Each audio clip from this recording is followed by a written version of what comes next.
seruput kopi dulu lur.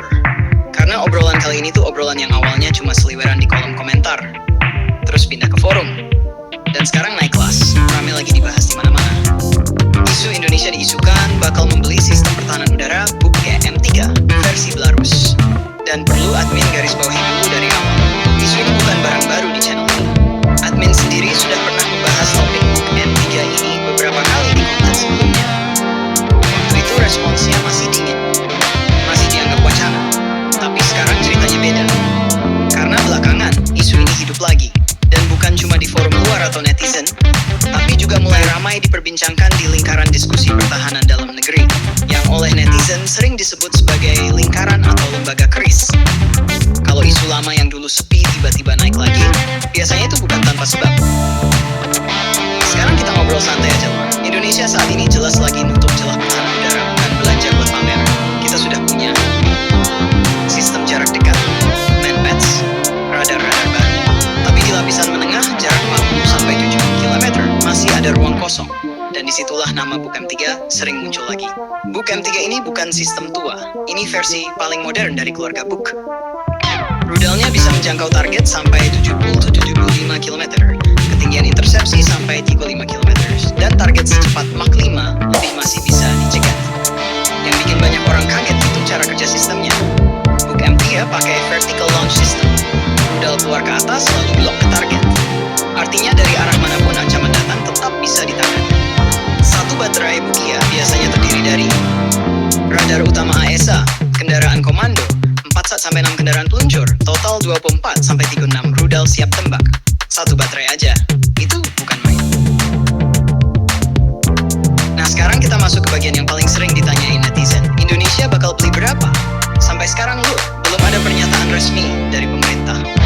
Ini penting.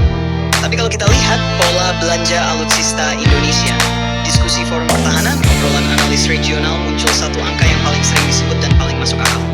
2-4 baterai BUK M3. Kenapa segitu? Karena dengan 2 baterai, Indonesia sudah bisa jaga satu kawasan strategis besar. 3-4 baterai sudah masuk level area defense regional. Ini realistis secara anggaran, personel, dan doktrin. Terus muncul obrolan lanjutan. Kalau benar, mau ditaruh di mana? Nama-nama wilayah yang sering muncul. Natuna, Kalimantan Utara, Papua, kawasan strategis IKN. Dan secara logika militer itu masuk akal.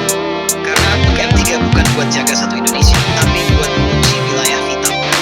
Sekarang soal Belarus. Kenapa bukan Rusia langsung?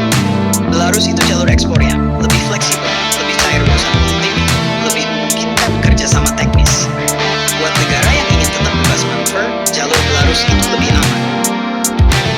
Kalau dibandingkan sistem lain, BUK M3 versus NASAMS, lebih jauh, lebih tahan jamming, cocok buat wilayah terbuka. BUK M3's HISAR, BUK lebih matang tempur, HISAR unggul di kerjasama industri. Artinya BUK M3 bukan pengganti, tapi pelapis. Yang bikin lingkaran diskusi pertahanan makin serius adalah kemampuan BUK M3 menghadapi UAV kecil, rudal jelajah terbang rendah, pesawat RCS kecil, radar multiband plus sistem kendali modern bikin peluang lolos target makin kecil. Jadi kalau kita rangkum lur sambil ngopi, isu BUK M3 ini bukan baru, admin sudah bahas sebelumnya. Sekarang ramai lagi, bahkan di lingkaran diskusi pertahanan. Jumlah paling realistis, 2-4 baterai.